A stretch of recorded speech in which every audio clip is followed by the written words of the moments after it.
کہ 1526 سے لے کر آج تک ہماری تاریخ کیا ہے، لیکن اگر موازنہ کرنا چاہتے ہو تو پھر بتاؤ تمہارے لیے باہر سے کتنے آئے، مدارس کے لیے کتنے آئے، اور اگلی بات چاہتے یہ ہیں ملک میں باہر سے لوگ آئیں، ملک میں باہر سے لوگ آئیں۔ خان صاحب، مدرسوں کی تعلیم کے لیے آنے والوں کے لیے ویزا تم کھول دو، ڈالروں کی پاکستان میں ریل بیل نہ ہو، میں سیٹ چھوڑ دوں، لیکن ہوں پیسے نہیں لے گئے، اتنا پر سکتے وہ صاحب بہادر امریکہ ناراض ہو جائے گا، مسائل پیدا ہو گئے۔ اور ایک وزیر کیا کہتا ہے، مولویوں کی وجہ سے پیچھے رہ گئے، مولوی تے گالی میں کریں نہیں میں مولوی نہ دکھتا، مولویوں کی وجہ سے پیچھے رہ گئے۔ ہم بڑی ترقی کر جاتے ہیں، مولوی نے تو چلو دین پڑھا، آگے پڑھایا، اعمال اچھے کیے، امید ہے کہ اللہ اپنے فضل سے اس کو جنت میں جگہ دے گا، امید ہے یہ اللہ کے فضل سے جنت تک پہنچے گا۔ سائنسدان نے ترقی کی اور وہ چاند تک پہنچ گئے، ڈبو صاحب تم کہاں ہو؟ نہ تو تم چاند تک جا سکے اور نہ دین پڑھ کر آخرت بنا سکے۔ پریشانی اپنی لو، مدارس کی طرف جو میلی آنکھ دیکھے گا وہ آنکھ نکال دے گا۔ مدارس و مساجد کی آزادی کو، منبر و محراب کی آزادی کو ایک لمحے کے لیے بھی جو سلب کرنے کا تصور بھی کرے گا، مدارس کے خلاف بولنے والی زبانوں کو کھینچ دیا جائے گا، منبر و محراب کی آزادی کو سلب کرنے والے کا راستہ تنگ کر دیا جائے گا۔ آؤ دیکھو کتنے عامر آئے، آ کے چلے گئے، ابن مسعود کی رونقیں کل بھی باقی تھی، آج بھی باقی تھی۔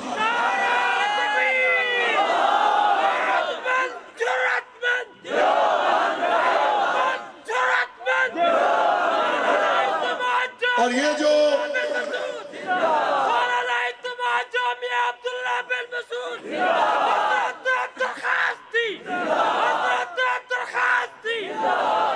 یہ جو 5 سال کے لیے آتے ہیں ان کے ساتھ تو ہمارا میچ ہی کوئی نہیں، ان سے تو ہمارا لیول ہی نہیں ہے۔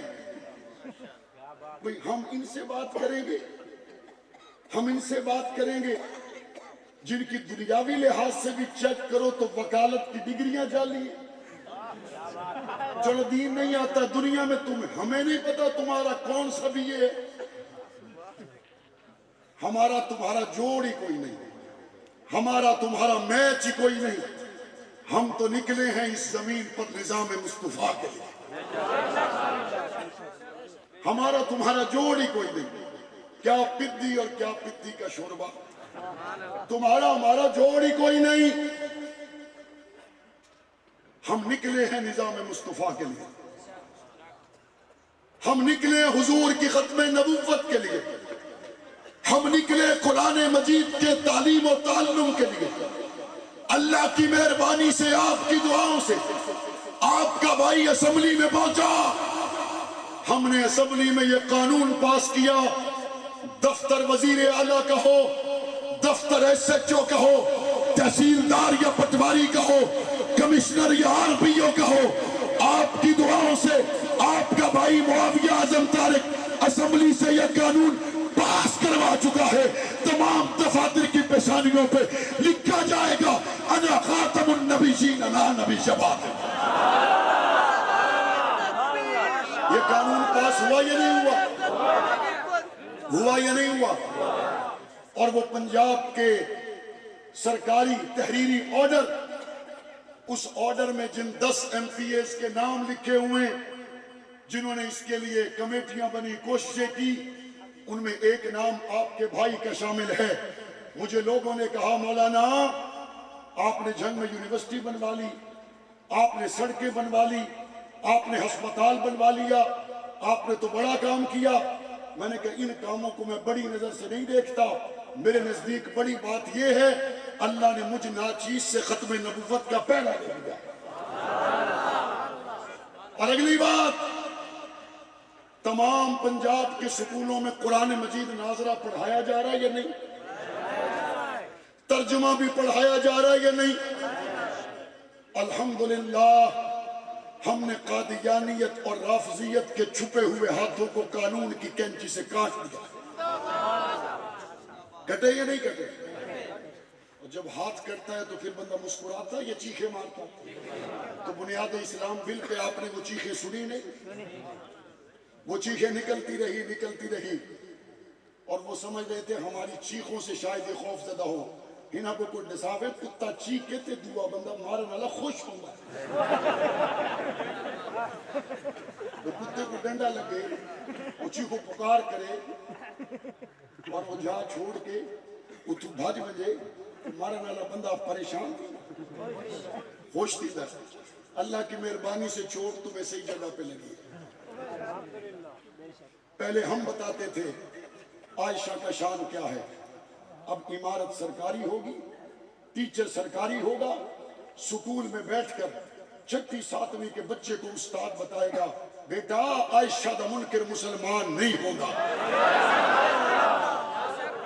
پہلے ہم بتاتے تھے کوئی آیا کوئی نہ آیا، اب عمارت سرکاری ہوگی، استاد بیٹھ کر بتائے گا بیٹا ابو بکر صدیق کی صحابیت پر اللہ کا قرآن گواہ ہے، استاد بتائے گا ابو بکر صدیق مال خرچ کرے اللہ قرآن کی آیتیں نازل کرتا ہے، استاد بتائے گا ابو بکر صدیق کے لیے قرآن کی 15 آیتیں ہیں، قرآن بتائے گا 1000 کے زیادہ آیتیں صحابہ کا شان بتاتی ہیں۔ اب میرے جلسے میں نہیں، پاکستان کے ہر سکول میں ہوگی صحابہ صحابہ صحابہ۔ ہوگی یا نہیں ہوگی؟ ہوگی یا نہیں ہوگی؟ اگلی بات، یکساں قومی نصاب اس حکومت کا بہترین کارنامہ ہے، لیکن میں میں ریکارڈ کی درستگی کے لیے عرض کر دوں، یکساں قومی نصاب یہ آئیڈیا آپ نے مدارس سے لیا ہے۔ مدارس میں ایک جیسا نصاب ہے اور سال ہر سال سے ایک جیسا نصاب ہے اور ماحول بھی ایک جیسا ہے۔ جج کا بچہ پڑھنے آ جائے تو چٹائی پہ بیٹھتا ہے، رکشہ چلانے والے کا بچہ آئے تو چٹائی پہ بیٹھتا ہے۔ مدارس کا نظام بھی ایک جیسا ہے، نصاب بھی ایک جیسا ہے۔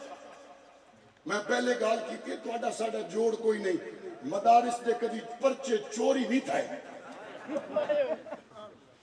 اور مدارس کے بچے جہاں بیٹھ کر امتحان دیتے ہیں اس کے باہر سے بچے دیواریں پھلانگ کر بوٹیاں لگوانے نہیں آتے۔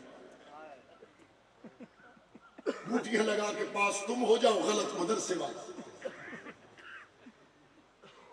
مدارس سے تم نے سیکھا یکساں قومی نصاب، ایک قوم ایک ملک ایک نصاب کا فیصلہ۔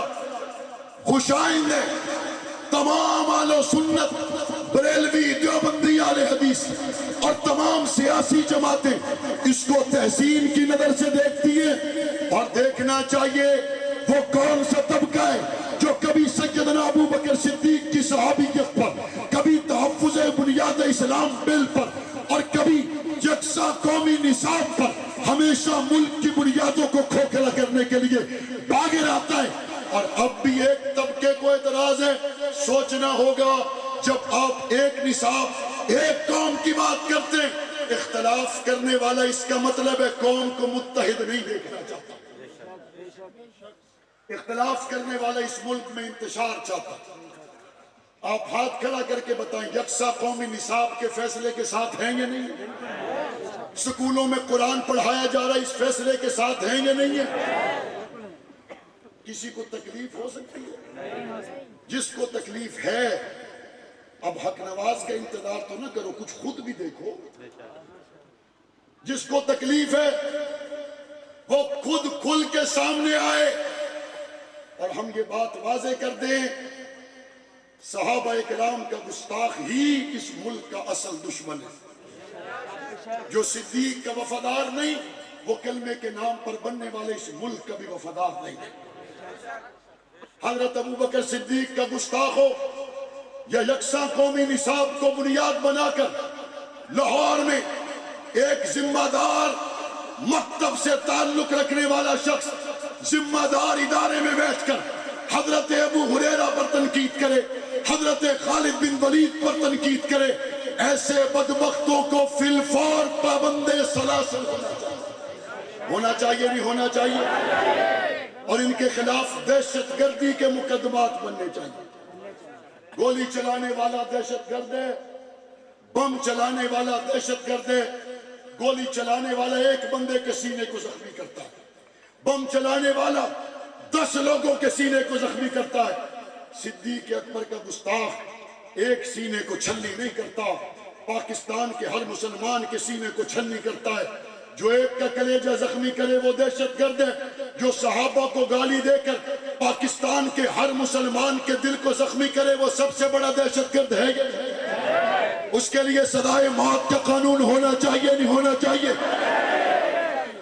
میں آخر میں اپنے فارغ التحصیل ہونے والے بھائیوں سے کہوں گا، وہ وقت اچھا تھا جو آپ نے گزار لیا، اور اس میں ایشوز بڑے چھوٹے چھوٹے تھے۔ اس میں ایشوز کیا تھے؟ لائٹ چلی گئی تو نیند نہیں آئی۔ اس میں ایشوز کیا تھے؟ سالن ٹھیک نہیں تھا تو روٹی نہیں کھائی۔ اس میں ایشوز کیا تھے؟ ناغے زیادہ ہو گئے تو استاد نے ڈانٹ دیا۔ اس میں ایشوز کیا تھے؟ کبھی مار زیادہ پڑی تو نشان مٹنے میں چند دن لگ گئے۔ آپ کا اصل امتحان وفاق المدارس کے بعد شروع ہوگا۔ آپ کا اصل میدان عملی میدان میں قدم رکھنے کے بعد شروع ہوگا۔ یہ تو جسم پر آنے والی چوٹیں جس کو ہم نے چوم کر قبول کیا۔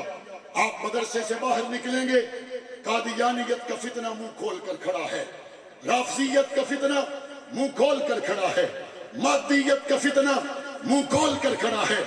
آپ کے اساتذہ نے آپ کو بتایا، آپ علامہ حبیب الرحمان درخواستی کے شاگرد ہیں، آپ حضرت عبداللہ درخواستی کی نسبتوں کے حامل ہیں، آپ حضرت مفتی محمود کی نسبت کے حامل ہیں، آپ حضرت عطا اللہ شاہ بخاری کی نسبت کے حامل ہیں، آپ حضرت جعفر تھانی سری کی نسبت کے حامل ہیں، آپ حضرت نالوتوی، حضرت حاجی امداد اللہ مہاجر مکی، رشید احمد گنگوہی کی نسبت کے حامل ہیں، آپ حسین احمد مدنی کی نسبت کے حامل ہیں۔